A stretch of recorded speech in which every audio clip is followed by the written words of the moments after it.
Hi, this is Tutor Nick P, and this is adjective phrase 35. The adjective phrase today is full of beans. Now, this is kind of ironic because full of beans is a common phrase in both Britain and in the US, but they have two very different meanings in both countries. So let's take a look at the note here. In Britain, if someone says that another person is full of beans, it means that he or she is very lively or has lots of energy or maybe even enthusiasm. In the US, if someone says another person is full of beans, it means that whatever that person is saying is nonsense. Don't trust it. Or expressing falsehoods. Basically, that's what he's saying. So these are two very different meanings. One is more positive, the other one is actually a little more negative. Okay, let's continue here. The origin of the British meaning for full of beans dates back to the 1400s. The phrase is originally said to have been, full of prunes.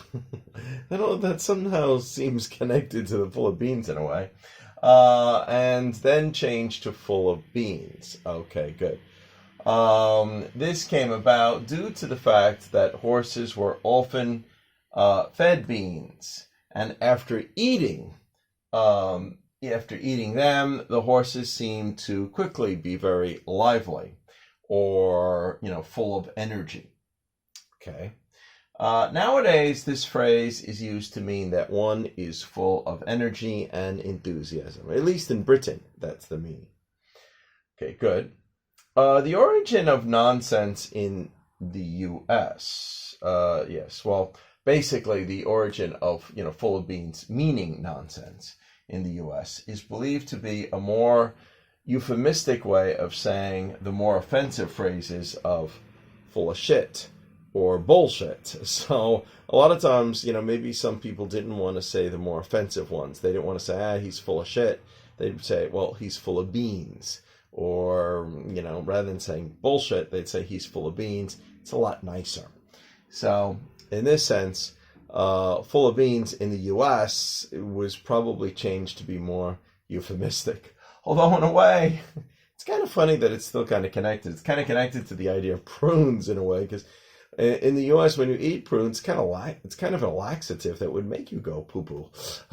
And who knows, maybe even the horses, if the horses ate a lot of beans, they might be full of energy, but, sooner or later, those beans got to come out again, and that would be a lot of poo-poo too. But anyway, this is what we mean. So we got two different meanings of it. One, full of beans in Britain, meaning, having energy and being enthusiastic. And in the U.S., meaning that somebody is either talking nonsense or, expressing falsehoods or something like that. All right, let's continue here. All right, so we got 4 examples, and the first 2, of course, are like the British example. So, after finding out they won the award, they were full of beans. So they were full of excitement, enthusiasm. They were very lively. All right, number 2, also the British one. Upon seeing his newborn baby, he was full of beans. So again, very excited, enthusiastic, lots of energy. All right, and 3 and 4, of course, would be the American version of full of beans. Don't pay attention to anything he says. He is full of beans. Yeah, so again, it's probably used instead of the more offensive, full of shit. All right, and number 4 here, don't trust anything that politicians say. Most of them are full of beans. So, if you wanted to avoid the more offensive ones, this is a nicer choice. So you say somebody is just full of beans, that pretty much almost mean the same thing. Anyway, I hope you got it. Hope it's clear. Hope it's very informative. Thank you for your time. Bye-bye.